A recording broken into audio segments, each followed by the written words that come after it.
Amados, nós vamos continuar nossa aula, que na verdade é uma aula. Eu quero convidar você a abrir a Bíblia em um texto, Romanos.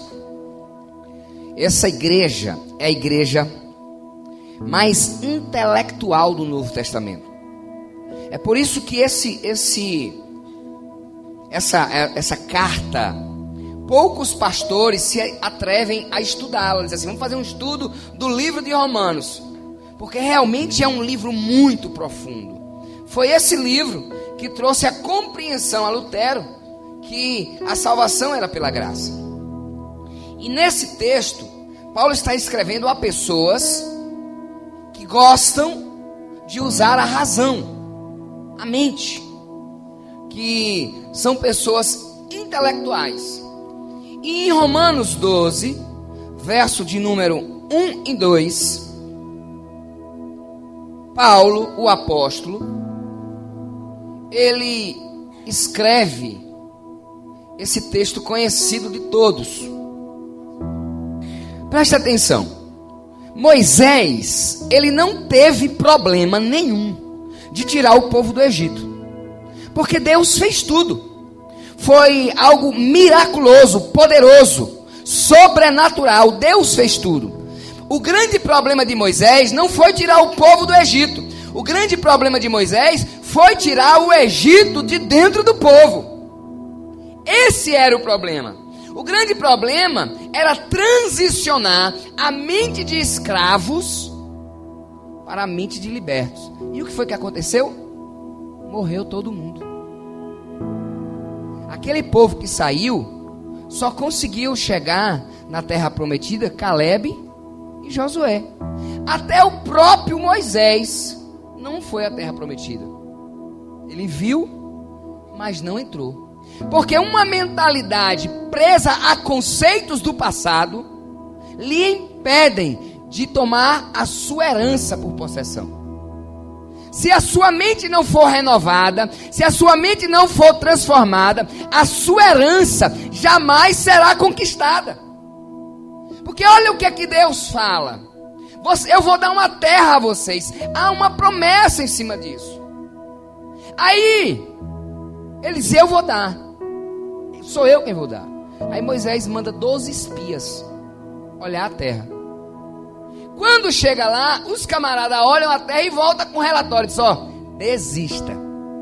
Não tem condições. A galera é tudo grande, forte. A terra é boa mesmo. Um cacho de uva tem que ser 2 homens para carregar. É boa mesmo. Agora é o seguinte. Não tem condições nem de vencer não. Diante deles, nós somos como gafanhotos. Uma mentalidade medíocre. Lembra que no primeiro dia eu disse que no mundo permeiam 3 tipos de pessoas: os medíocres, os que reconhecem e os que honram. Reconhecimento mais investimento é igual a honra.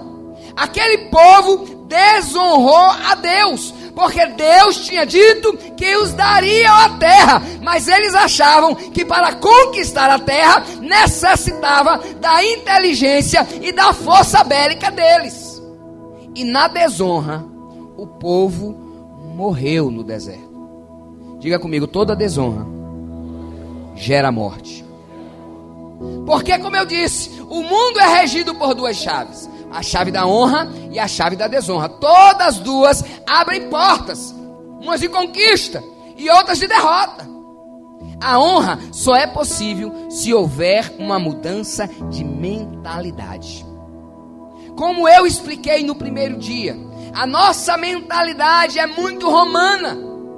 E Roma tentou nos cegar. Roma tentou tirar de nós aquilo que nós éramos cabeça e não cauda. Roma escondeu que nós somos filho do dono da prata e do ouro. Roma escondeu de nós que nós estamos nessa terra como conquistadores e não como escravo. Nós temos que mudar a nossa mentalidade. Nós somos um povo próspero. E quando eu digo próspero, prosperidade não é resumido em riqueza. Prosperidade é não ter falta de nada. É por isso que Davi, quando ele escreve o Salmo de número 23, irmãos, ali é bonito falar hoje. Mas é o seguinte, queridos, em Israel, quando uma pessoa não dava para nada, ele não dava para ser soldado, ele não tinha estatura, não tinha força, ele não dava para ser sacerdote por algum defeito, por alguma aparência, ele não dava para ser sacerdote. Não deu para nada, vai dar para quê? Para pastor. Não deu para nada. Tá vendo, Jacilã? Jacilã não deu para nada, coitado. Só deu para pastor. Vai ser pastor. Então era isso. Era assim, os pais tinham até vergonha. Porque Davi não tinha tamanho, não podia ser soldado. E era ruivo, cabelo vermelho, não dava para ser sacerdote. Ele não podia ser sacerdote. Então ele vai trabalhar lá no campo, escondido, para que ninguém saiba, que ninguém veja. Só que Davi sabia o que é um coração de um pastor. Davi sabia que ele já tinha matado o urso, que ele já tinha matado o leão, em nome do rebanho dele, o quanto ele amava o rebanho dele, o quanto ele tinha o cheiro de ovelha. Aí um dia, ele pega a harpa dele e dá uma nota. Vou fazer uma música. Que aí olhou se tinha algum religioso olhando ele, para não criticar. Não tem ninguém, eu vou fazer uma música aqui. Aí ele dá uma nota e dá a primeira estrofe. O Senhor é o meu pastor. Eita, como é lindo hoje, mas naquela época não era lindo não. Chamar Deus, o todo soberano, de pastor, uma profissão. É como se eu dissesse hoje, nada contra, né? Mas assim, uma profissão que as pessoas às vezes discriminam, né? Aí, o Senhor é o meu chapa, o Senhor é o meu gari, né? Você diz, não, como você vai pegar Deus e colocar ele numa profissão tão humana? E Davi faz isso. Aí Deus diz assim, gostei. Eu gostei. A partir de hoje, eu sou o pastor de Israel. Israel é um rebanho e eu sou um pastor. Davi tinha uma mentalidade transicionada. Davi tinha uma mentalidade de honra. Davi sabia honrar. E é por isso que no Salmo 23 diz assim, o Senhor é meu pastor. E ele diz assim, na língua dele, não na nossa assim, nada me faltará. Mas na língua de Davi está assim, ó, o Senhor é meu pastor e de nada eu tenho falta. Quando o Senhor é o nosso pastor, nada nos falta, até provação não falta. Não falta nada. Ele não deixa faltar nada, irmão. Não é isso? Quando está faltando uma coisinha, ele dá. Ele está sempre dando, até provação. Ele chega junto. Essa mudança de mente nos tira da mentalidade carnal e nos coloca numa mentalidade espiritual. Você começa a ver as coisas com os olhos espirituais. Sabe por quê, irmãos? Porque muitas vezes o seu olho não está vendo, o seu nariz não está sentindo, sua mão não está pegando, mas Deus está trabalhando, e não crer nisso é uma desonra. Questionar o trabalhar invisível de Deus é uma desonra. Eu não estou vendo, mas esse lugar está cheio de anjo. Mas vai chegar um momento que a gente vai começar a ver essas coisas, irmão. A igreja vai começar a ver isso. Vai ser natural. Nós vamos chegar num período chamado igreja gloriosa, que a gente vai dizer assim, eu vou vir pregar aqui, e Deus vai dizer assim, tá bom meu filho, agora volta para São Felipe, e eu vou sumir. Eu creio nisso, eu sou doido. Um dia o juiz da cidade parou assim, pastor, o senhor é doido? Eu digo, você não já sabe? Eu sou doido, irmãos. E se disse que Felipe, aconteceu isso com ele, por que não com Marcondes Barbosa Nascimento? Mas enquanto não acontece, se o senhor quiser me dar um helicóptero, me ajuda muito, né? Fica mais rápido. Nós precisamos ter essa mentalidade espiritual. Eu sei que a razão, eu sei que os diplomas, eu sei que o conhecimento, eu sei que a televisão e a internet está tirando o brilho do espiritual do povo. O povo está muito matemático, o povo gosta muito de calculadora, de bico de caneta, mas a honra do Senhor vai voltar e nós vamos começar a acreditar nas coisas. Nós vamos acreditar que morto pode ser ressuscitado. Irmãos, vai chegar uma época que as pessoas vão ter até medo de convidar a igreja para ir em velório, porque se a gente for orar, o defunto vai levantar. Aí o cara que perdeu a sogra disse, não convida aquele crente não, deixa enterrar a coitada primeiro. Porque, irmãos, a Bíblia diz que esses sinais seguiriam os que creem, mas a desonra fechou a porta da fé. Nós estamos com a porta da fé lacrada. Agora, o grande cerne disso é princípio. Eu tenho batido isso desde o primeiro dia. Quem cumpre princípios honra a Deus. Você sabia disso? Então vamos começar falando de princípios honrando a Deus. Depois nós vamos falar da desonra. Mas vamos usar uma pessoa que veio à terra e encarnou ser um homem de princípios. Seu nome, Jesus. Eu falava na aula de teologia hoje que o belo da divindade, que o belo de Jesus não é a sua divindade. Porque como divino não tem o que você questionar. Ele como Deus não tem o que questionar. É Deus e acabou. O belo de Jesus é a sua humanidade. É ele como homem cumprir os princípios da palavra. Porque como Deus ele não precisava cumprir nada não, irmãos. Ele era Deus, ele não precisava ter dor de barriga não, e ele deve ter tido. Ele não precisava ter dor de cabeça não, e ele deve ter tido. Ele não precisava ter raiva, e ele teve. Ele não precisava passar por aquilo tudo, e passou. Porque ele cumpriu um princípio.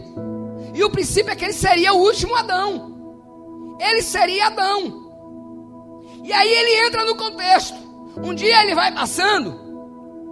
Aí João Batista, que era o homem da vez, João Batista tinha a chave na mão para a entrada do evangelho na terra. Era ele que pregava, endireitando o caminho para que o Messias viesse. E ele está lá de boa. Aí vai passando Jesus na dele. Aí ele olha, eis aí o Cordeiro de Deus que tira o pecado do mundo. O sinal profético, termômetro profético dele foi no pico. Pim, é ele. Pronto, glória a Deus. Aí um dia João está batizando todo mundo, aquela coisinha batizando, se arrependa. Pregaçãozinha light, a pregaçãozinha dele era muito simples. É raça de víboras, né? Vocês são um bando de raça de víboras, vocês têm que se arrepender. Tal, e ele pregando. Quando ele olha para a fila, quem é que está lá na fila? Jesus. Ele olha assim, não é possível. Ele sai assim, não, rapaz, era eu que tinha que ser batizado por você. Jesus disse ali, eu sou um homem de princípios.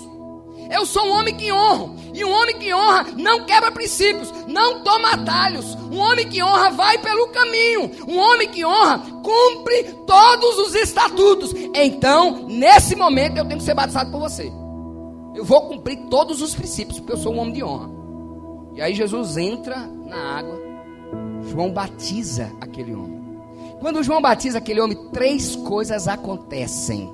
Diga assim, se eu honrar, essas coisas acontecerão. A primeira coisa que acontece, porque Jesus foi um homem de honra, os céus se abrem. A Bíblia diz que os céus se abriram sobre a cabeça de Jesus. Em cima, por cima de um homem, de uma mulher de honra, tem um céu aberto. Tem um céu que derrama bênçãos. Tem um céu, meu amado irmão, que está pronto para abençoar. Mas tem pessoas que estão com o céu de bronze, com o céu travado. Eu quero lhe dizer, vasculhe aonde a desonra entrou na sua vida. Como a desonra entrou? Para que os céus se fechassem. Porque todo homem e toda mulher de honra tem céus abertos sobre a sua cabeça. Deus está derramando, abençoando. Homens e mulheres de honra têm um link direto com o céu. As coisas sobrenaturais acontecem, porque o céu está aberto. Nós temos que entender que honrar é uma decisão, para que o céu se abra. Jesus poderia muito bem dizer, diga a João que vem aqui na minha casa, porque eu quero ser batizado por ele. Ou então diga a João que quando a fila diminuir, ele manda me avisar que eu vou ser batizado. Diga a João que eu vou ser batizado. A fila pode ser grande, mas eu sou o Messias, eu quero ser primeiro. Ele cumpre todos os princípios. Não é por conta bancária, não é por título, não é por hierarquia. Diante de Deus somos todos iguais, e nós temos que cumprir os princípios. Porque como eu disse no primeiro dia, princípio quebrado, as promessas são canceladas. Deus não se move por promessa, se move por princípios. Jesus sabia disso, e ele cumpre o princípio da honra. Ele honra o homem que tinha a chave da entrada do evangelho, e os céus se abrem sobre a sua cabeça. Segunda coisa que diz que acontece é que uma pomba desce sobre a cabeça de Jesus, representando o Espírito Santo. a unção de Deus. Unção é coisa para quem honra.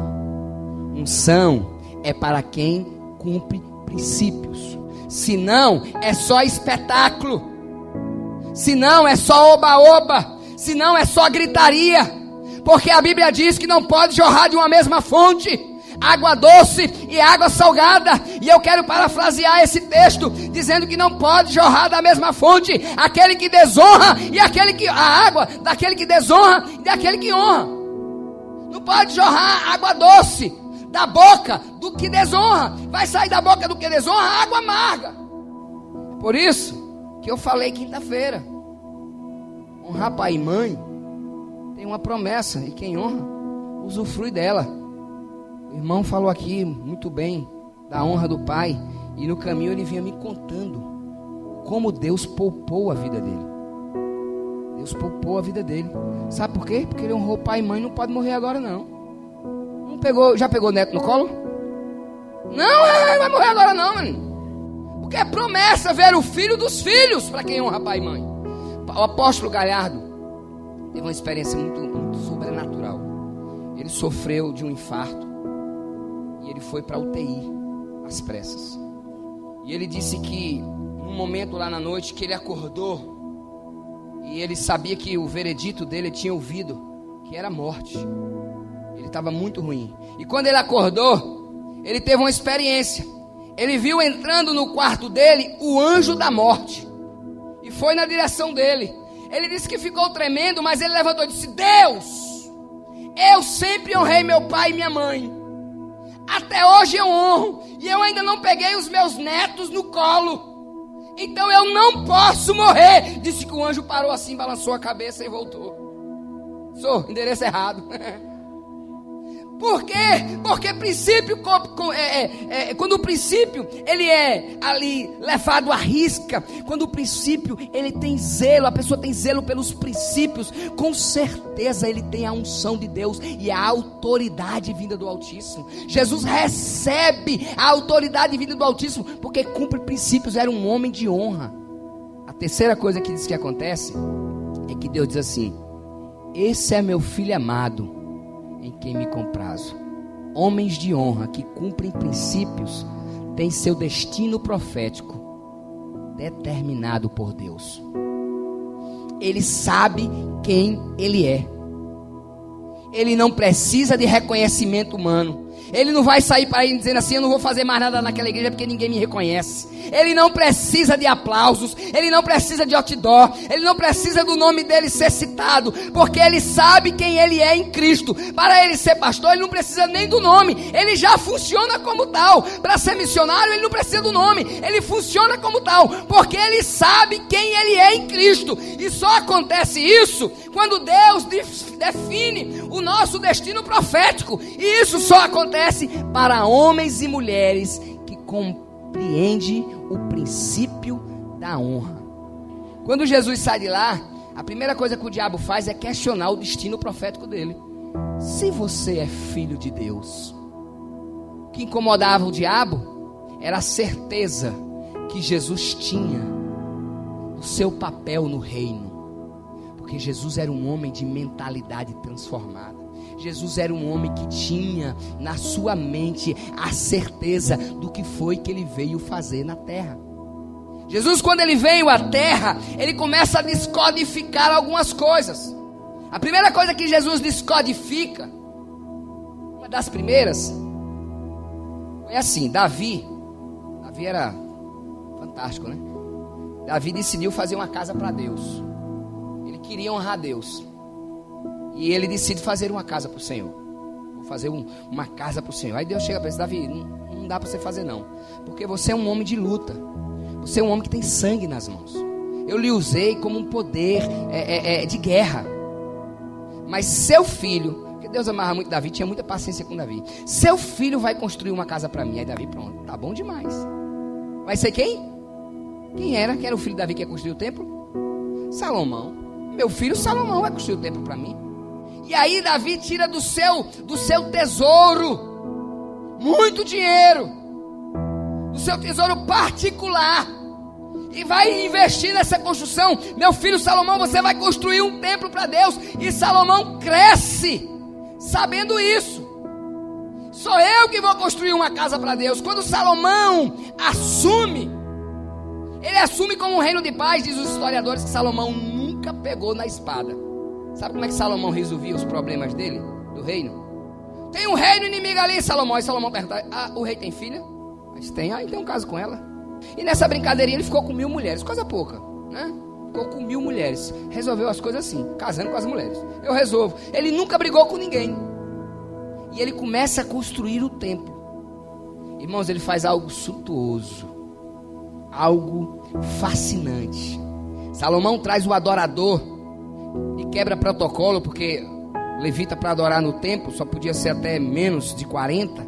E ele traz Asaf, que era um adorador bala da época, discípulo do pai dele. E quando Asaf começa a adoração, atrai a presença de Deus. Deus não é atraído pelo templo pimposo, mas pela adoração que estava sendo feita lá. Deus vem naquele lugar.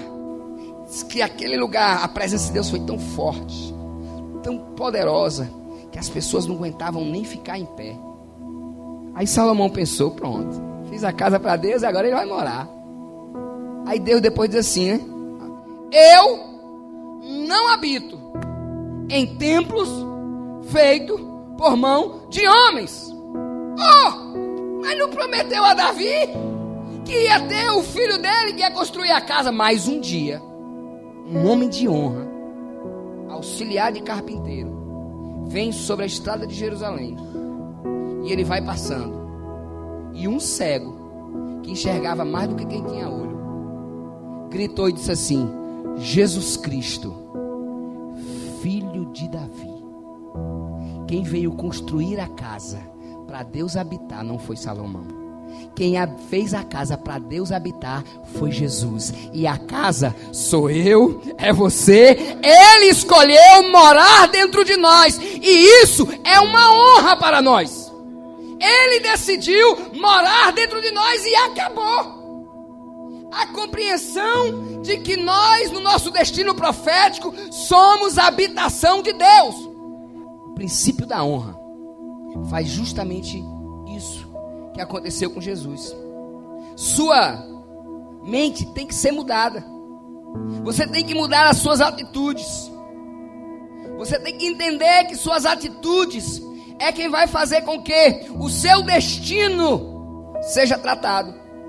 Quem desonra, existe uma lei que não pode ser atalhada, que é a lei da semeadura. Tudo que o homem semeia, ele colhe.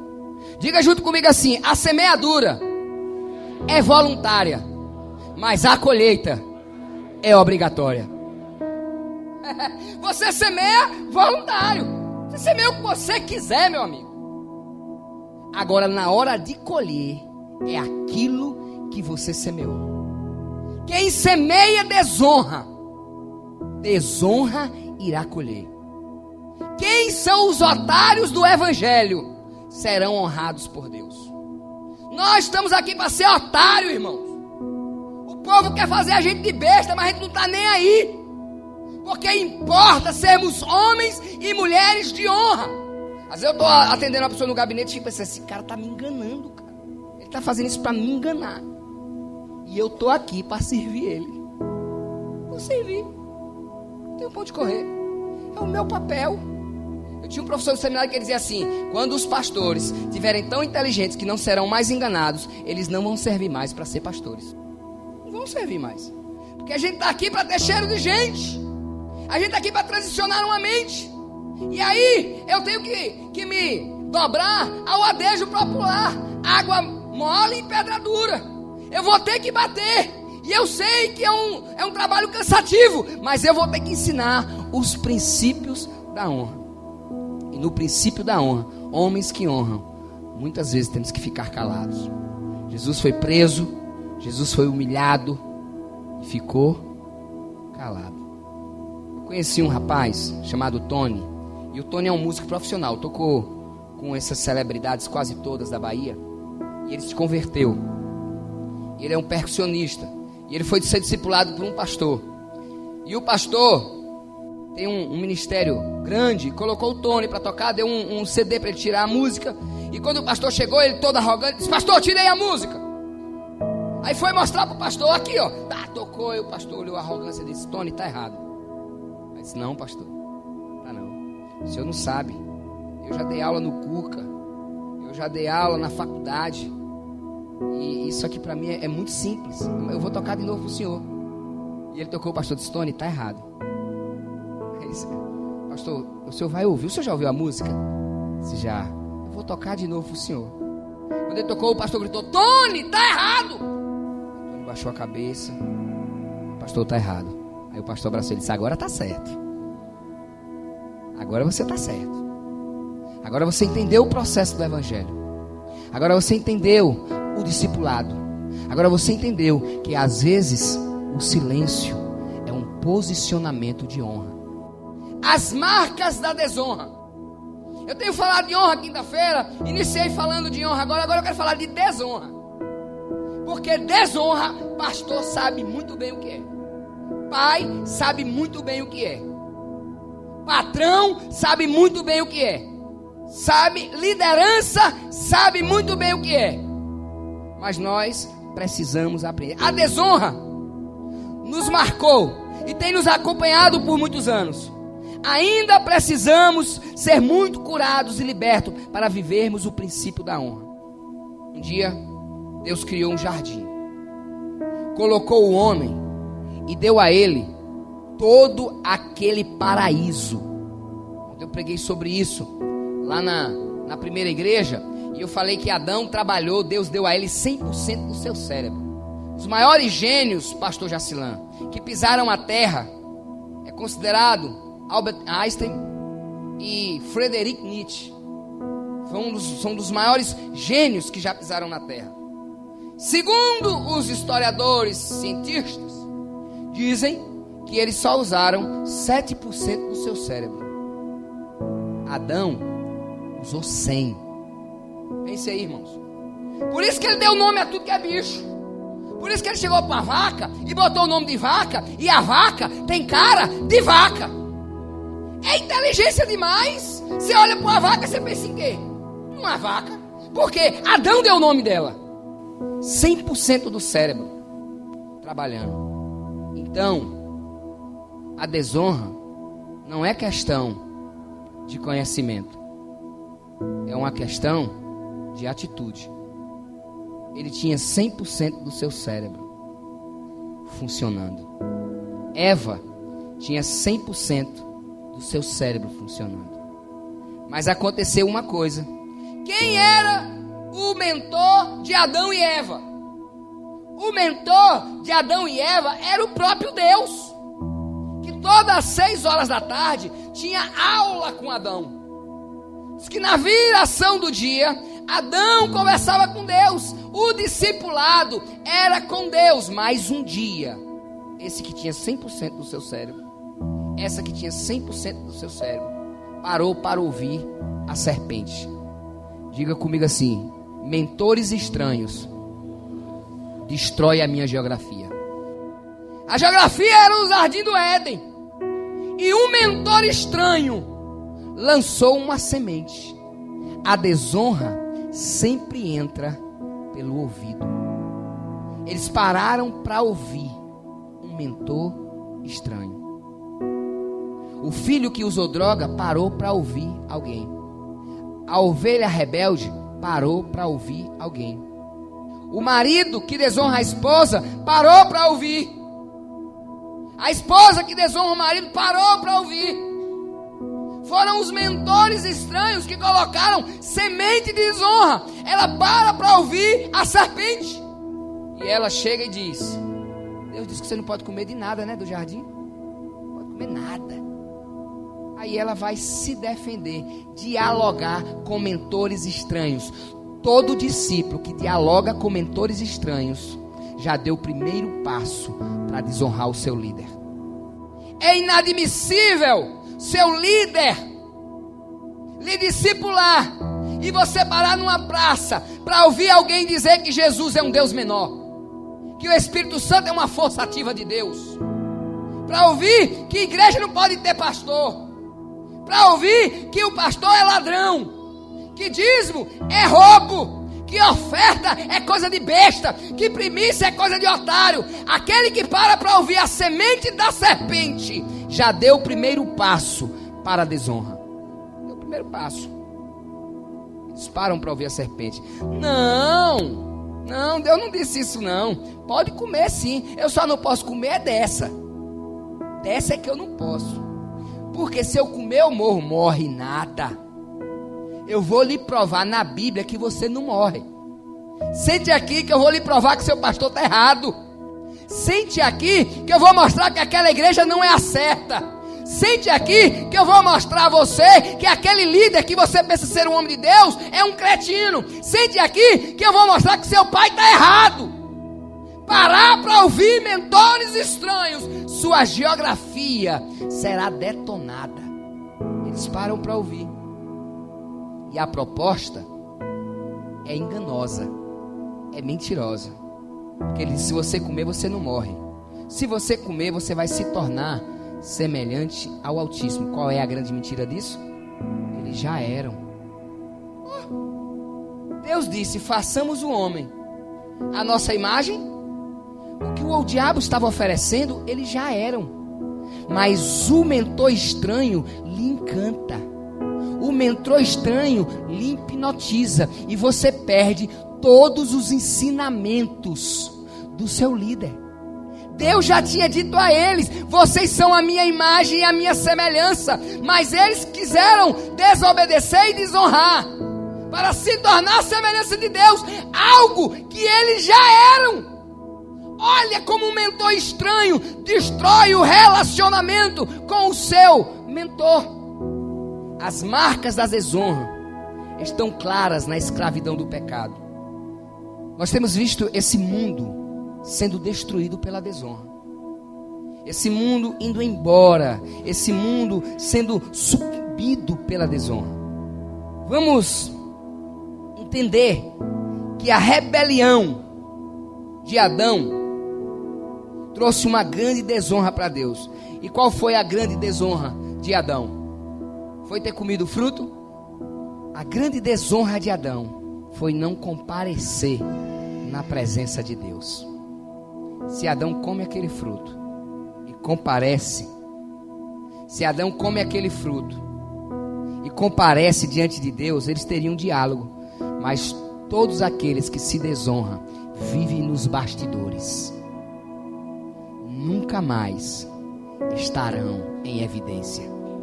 Adão sai da evidência e vai para os bastidores, porque lugar de quem desonra é nos bastidores.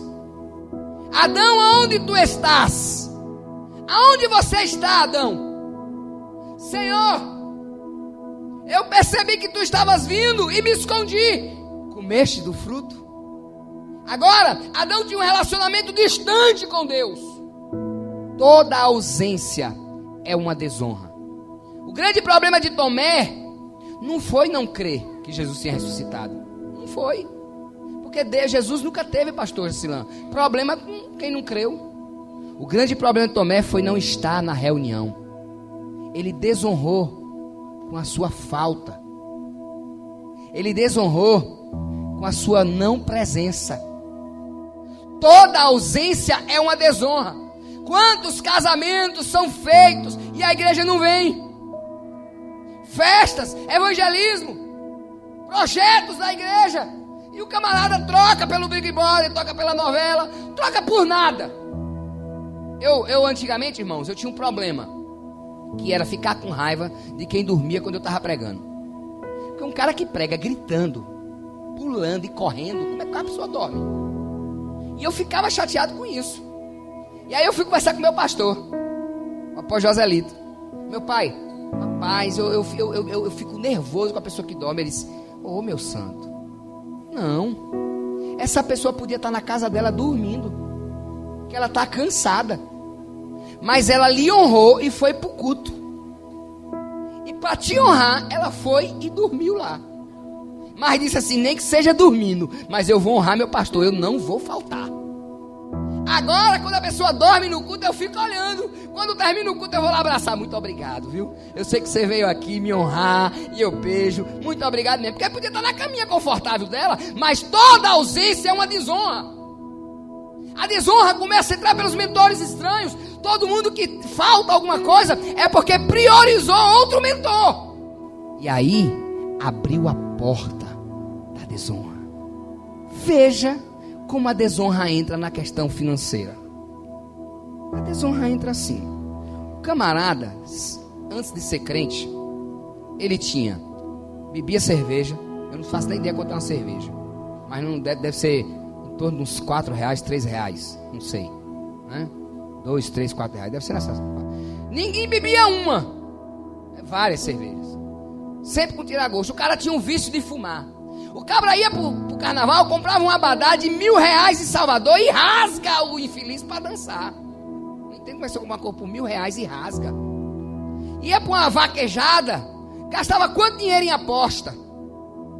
Mas esse mesmo camarada se converte. E ele vai comprar um cachorro quente de R$2 e diz, tá caro. Tá caro. Porque no seu coração ele deixou entrar uma semente de desonra. E eu vou falar isso neste instante. Falar sobre essa questão. A influência da serpente continua nos dias de hoje. Homens e mulheres, anos após a conversão, ainda sofrem a influência da serpente. Queridos, sabe qual é o maior problema da igreja? Não é externo, é interno. O problema da igreja brasileira é que a igreja brasileira, ela tem duas caras. Ela tem a cara do domingo à noite e a cara da segunda-feira. Na segunda-feira faz tudo. No domingo à noite é uma cara compenetrada, é bem arrumada, é com a Bíblia na mão, é levantando a mão, é chorando. Na segunda-feira é um estresse doido, é uma agonia doida, porque ainda existem coisas do Egito no seu coração. E parece que ele se transforma. Parece que baixa um ser diferente nele. E ele ainda é influenciado pelas coisas da serpente. A voz de Deus quer nos aproximar para impedir que a serpente entre em nossos ouvidos. Não espere que alguém ferido vai ter a direção de Deus na sua vida. A voz de um coração ferido não é a voz de Jesus. A Bíblia diz que a boca fala do que há abundância no coração. É por isso que existem as críticas de bastidores. É por isso que existe toda essa armação pelos bastidores. A palavra de hoje é só para que você entenda uma coisa. Você vai ter que tomar um posicionamento de honrar ou desonrar. Para honrar, paga-se um preço. Jesus, quando esteve na terra, ele ensinou o posicionamento de quem desonra. Abra sua Bíblia junto comigo em Mateus. Abra aí no capítulo 6. Capítulo 6, verso 19 em diante. Não ajuntei tesouros na terra, aonde a traça, diga traça, e a ferrugem, diga ferrugem, tudo consome. Aonde os ladrões, diga ladrões, minam e roubam. Preste atenção. Jesus faz aqui uma colocação das pessoas que desonram. Primeira classificação, ele fala aqui nesse texto, na verdade, em todo o texto, é que a pessoa que desonra tem o seu tesouro equivocado. Todo desonrador tem os seus tesouros equivocados. Ele não sabe o que é tesouro para ele. A Bíblia diz que, Jesus ensinando, que o coração está ligado ao tesouro que aquela pessoa tem. Você não precisa nem procurar o coração da pessoa, basta saber qual é o tesouro dela, e o coração dela vai estar presinho lá. Aquilo que é tesouro para aquela pessoa, aquilo que é tesouro, o coração dela está grudado. E aí Jesus vai falar sobre esses tesouros equivocados, porque todo desonrador tem tesouros equivocados. Seus tesouros são equivocados. Primeiro, ele vai falar sobre a traça. A traça é aquele inseto que ele come livro e roupa. Ele é o que rouba o conhecimento e o pudor. Quem tem os seus tesouros equivocados, o seu problema é na compreensão. Ele não consegue entender do dízimo, ele não consegue entender da oferta, ele não consegue entender da primícia, ele não consegue entender do servir. Tem um pastor que anda comigo chamado Neto, Saturnino Neto, ele esteve aqui. Neto, ele tem um seminário que Deus deu a ele, um seminário de servo. E ele é uma pessoa gabaritada para falar sobre servir. Quando o Neto, preste atenção nisso, ele decidiu andar comigo, Jesus salvou, a nossa história é muito linda, e Jesus salvou ele. Ele olhou para mim e disse assim: eu vou te servir, eu vou seguir Jesus e vou ser seu discípulo. E aí, irmãos, é uma coisa fascinante, porque eu já fiz alguns testes com ele, dele estar a 200 quilômetros, e eu ligar para ele e dizer: eu quero você aqui ainda hoje. E ele está na praia, descansando, de férias. Ele entrar no carro e sair esbagaçado para vir me servir.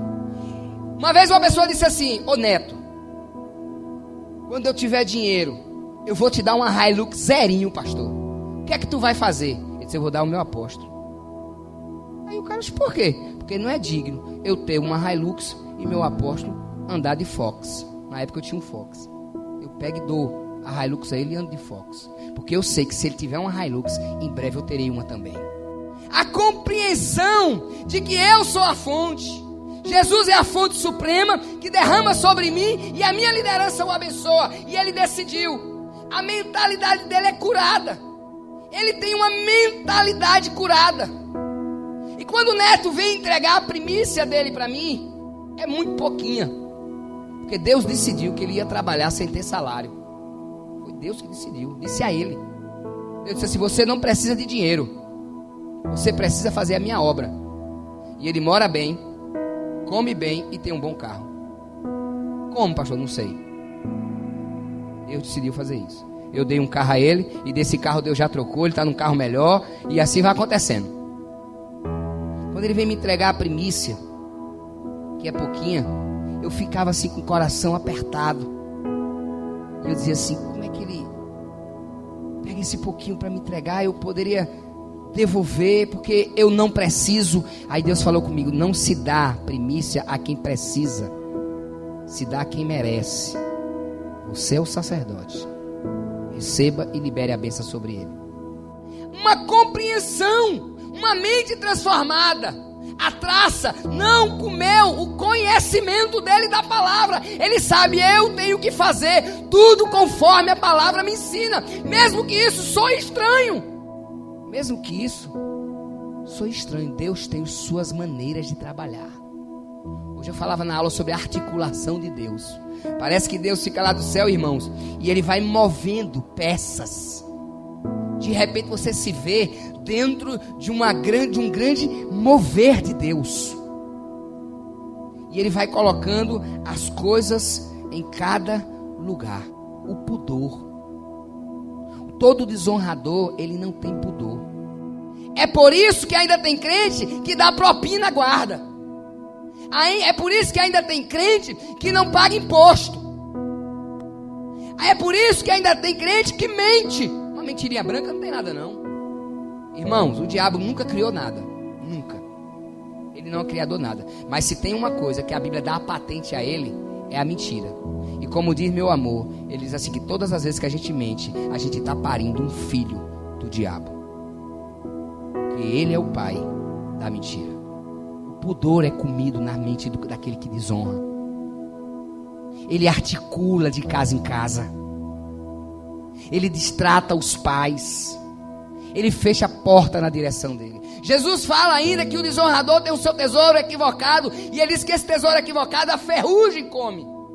Então todo tesouro que a ferrugem pode comer é um tesouro equivocado. Se você acha que seu carro é um tesouro, se você acha que a sua casa é um tesouro, se você acha que os seus bens são tesouro, você, meu amado irmão, ainda está preso às coisas materiais. E isso pode levar a uma desonra. Nós não temos nada. Tudo é de Deus. Eu tenho uma oração que eu faço sempre. Deus, não me dê nada que eu não possa devolver para o Senhor. Não me dê nada que o Senhor fale comigo, que eu preciso fazer. Vou fazer uma prova, vou fazer outra. Estou amarrando. Nós temos um método lá na igreja que a gente chama de desapego. De vez em quando a gente faz isso, você desapegar de alguma coisa. E teve um certo momento que a gente fez esse mover do desapego. E um camarada, um menino, na verdade, 16 anos, estava com um relógio, a coisa mais linda do mundo. Bichão banhado da hora, chega doía no olho o seu olhar. E Deus foi lá e pediu o relógio a ele. Mas meu Deus, meu relógio, eu sou o único bem da minha vida. E ele veio falar comigo, todo desesperado. Pastor, Deus está pedindo meu relógio. O que é que você acha? Eu digo, varão, eu não acho nada. Não é Deus? Vou me meter nisso para quê? Aí ele voltava. Aí foi lá no quarto, era no retiro, pegou a carteira, pegou o dinheiro todo que ele tinha, foi no altar e entregou. Tá aqui, Deus! Aí foi pro lugar dele, ficou lá alegre. E o Deus, eu quero é o relógio. O tesouro dele era equivocado. Ele estava com um tesouro equivocado. E todo mundo que tem um tesouro equivocado é um desonrador. Teve uma hora que ele não aguentou mais, ele tirou o relógio e colocou no altar. Quando ele colocou no altar, Deus disse assim, pegue o relógio, faça uma carta para ele e devolva. Aí ele não viu. Eu fui lá, fiz uma carta para ele, falando como é bom honrar a Deus, mas que Deus não fica devendo nada a ninguém. Deus, Ele quer ver a intenção do coração.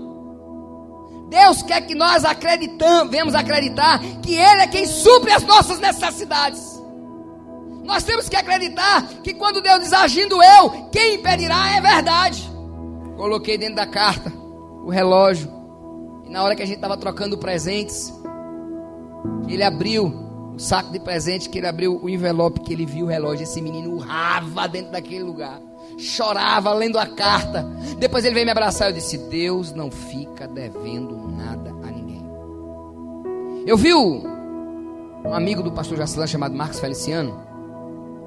Eu estive em um local e eu vi ele pregando. E o Marcos contou uma coisa que eu achei interessante. Eu fiquei impactado com o que ele contou. Ele disse que um dia estava pregando em um local e ele levantou uma oferta. Vamos e tal, aquele negócio que ele tem um programa na TV.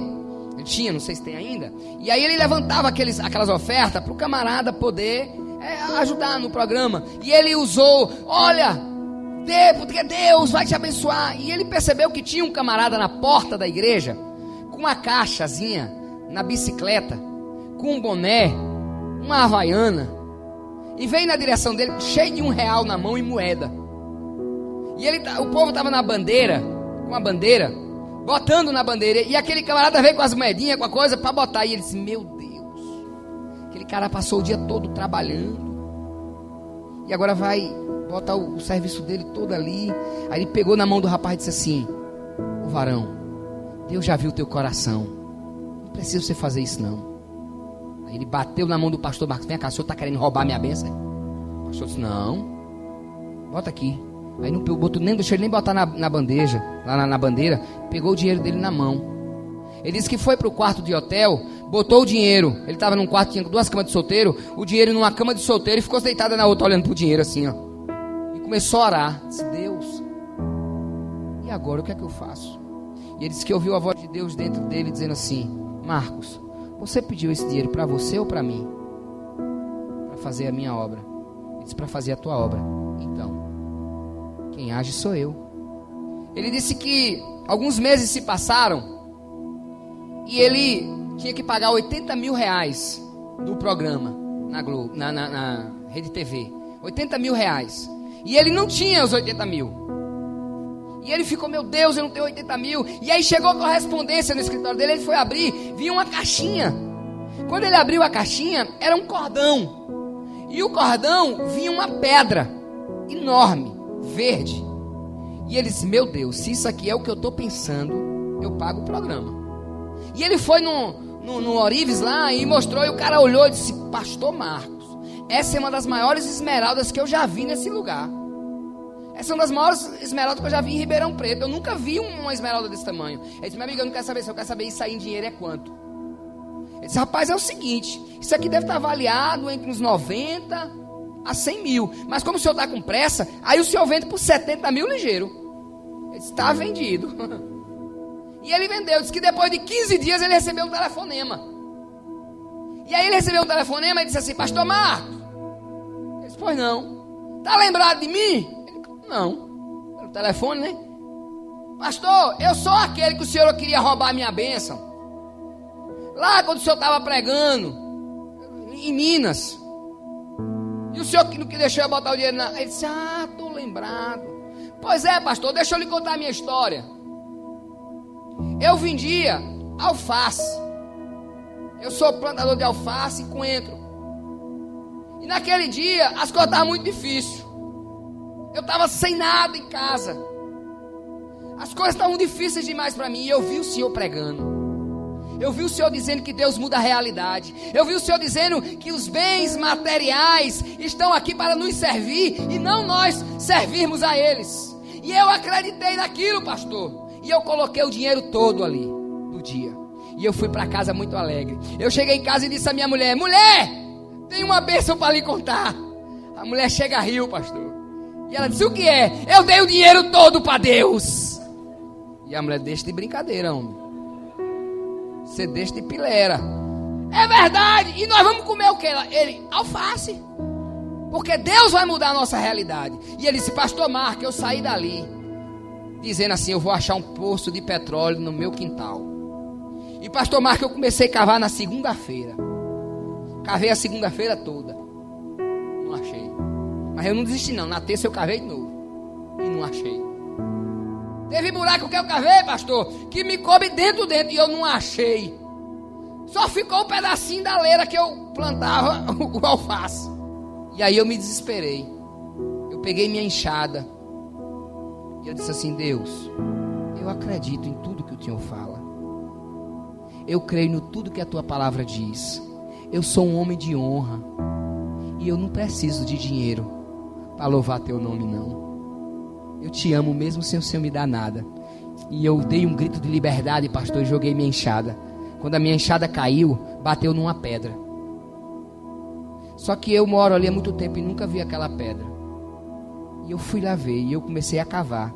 E eu achei a maior jazida de esmeralda já dita na história de Minas Gerais, no meu quintal. E ele disse assim: pastor, o senhor recebeu meu presente? O pastor estava gaguejando do outro lado. Recebi. Ele disse: pastor, andar de avião é bom, né? Pastor Marcos: é. Mas do jeito que o senhor anda não é bom não. Bom é como eu ando, que eu comprei o meu. Sabe por que, pastor, o senhor não tem um avião? Porque o senhor não crê no que prega.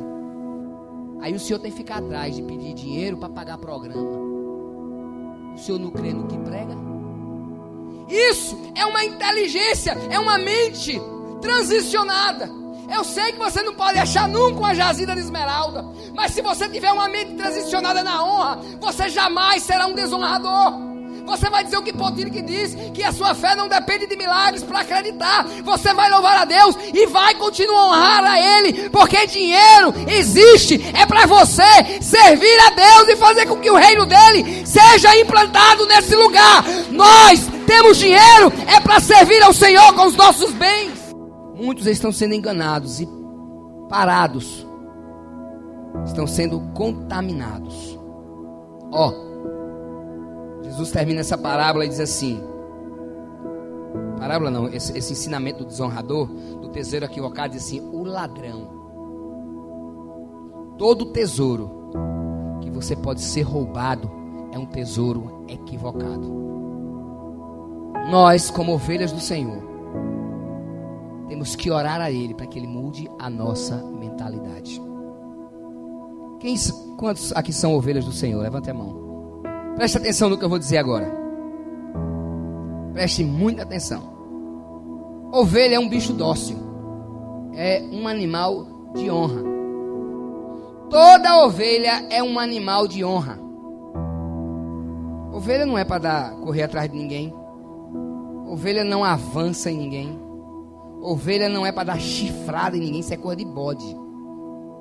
Mas só que os pastores perceberam que de vez em quando eles estavam assim, uma ovelha vinha por trás e pof, amarrada. Eles, que é isso, rapaz? Uma ovelha fazer uma coisa dessa? Eles perceberam que toda ovelha reconhece a voz do pastor, mas tinha ovelha que o pastor chamava, ô fofinha, ô vem, e ela não ouvia. E aí começaram a se estudar por que isso.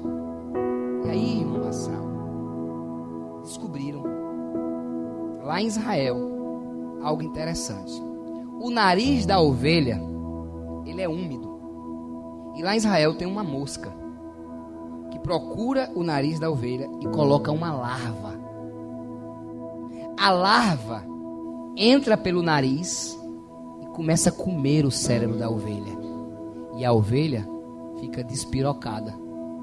Aquele bichinho que era dócil, aquele bichinho que era fofinho, agora começa a fazer ações que ninguém entende mais, porque o bicho está comendo o seu cérebro.